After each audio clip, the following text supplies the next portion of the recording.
ఈరోజు భారతదేశంలో ఒక ఎన్నికల కురుక్షేత్రం జరుగుతూ ఉంది. అది ఏమిటి అని అంటే, గడిచినటువంటి 10 సంవత్సరాలుగా భారతదేశంలో ఉన్నటువంటి అధికారంలో ఉన్నటువంటి భారతీయ జనతా పార్టీ ఈ దేశంలో మతాలను, కులాలను విభజించి పేద వర్గాల పాలిట శాపంగా మారినటువంటి పరిస్థితి. ఈరోజు ఇప్పటికే భారతదేశంలో ఉన్నటువంటి 28 రాష్ట్రాలు, 8 కేంద్రపాలిత ప్రాంతాల్లో దాదాపుగా 6 ఫేజుల ఎలక్షన్ పూర్తయినటువంటి సందర్భంలో పూర్తి స్థాయిలో ఈరోజు దేశంలో ఇప్పుడు జరిగినటువంటి 6 ఫేజ్ ఎలక్షన్లో కాంగ్రెస్ పార్టీ ప్రధానంగా ఉన్నటువంటి ఇండియా కూటమికి అనుకూలమైనటువంటి పరిస్థితి ఈరోజు దేశంలో కనిపిస్తూ ఉంది.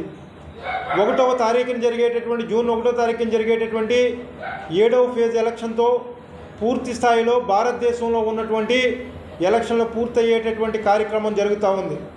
ఇప్పటి వరకు జరిగినటువంటి 6 ఫేజుల్లో ఈ దేశంలో నాయకత్వానికి సంబంధించినటువంటి మార్పిడి కావాలని చెప్పి ఈ దేశంలో ఉన్నటువంటి ప్రజలు కోరుకున్నటువంటి పరిస్థితి స్పష్టంగా కనిపిస్తూ ఉంది. ఎందుకనంటే దాదాపు ఈ దేశంలో గడిచిన 10 సంవత్సరాలుగా నరేంద్ర మోడీ భారతీయ జనతా పార్టీ చేస్తున్నటువంటి అకృత్యాలు ఈ దేశంలో ఉన్నటువంటి ప్రజలు మర్చిపోలేనటువంటి పరిస్థితిలో ఉన్నారు. ఏదైతే ఈ దేశంలో భారతీయ జనతా పార్టీ అధికారంలోకి వచ్చిన తర్వాత ఆర్ఎస్ఎస్ సిద్ధాంతాన్ని అనుసరిస్తూ ఈ దేశంలో ఉన్నటువంటి ముస్లిం మైనార్టీలను, క్రిస్టియన్స్ను అనేక రకాలైనటువంటి ఇబ్బందులకు గురి చేసినటువంటి పరిస్థితి.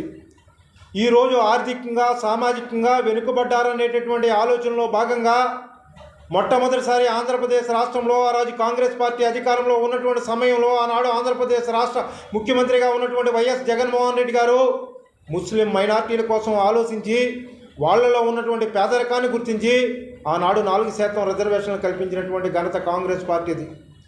ఈనాడు మతాలకు సంబంధించినటువంటి రిజర్వేషన్ల పేరుతో వివిధ రాష్ట్రాల్లో జరుగుతున్నటువంటి వాటిని మేము రద్దు చేస్తామని చెప్పి భారతీయ జనతా పార్టీ ప్రగల్భాలు పలకడం అనేటటువంటిది ఆ వర్గాల్ని భయపెట్టేటటువంటి కార్యక్రమం చేస్తూ ఉన్నారు.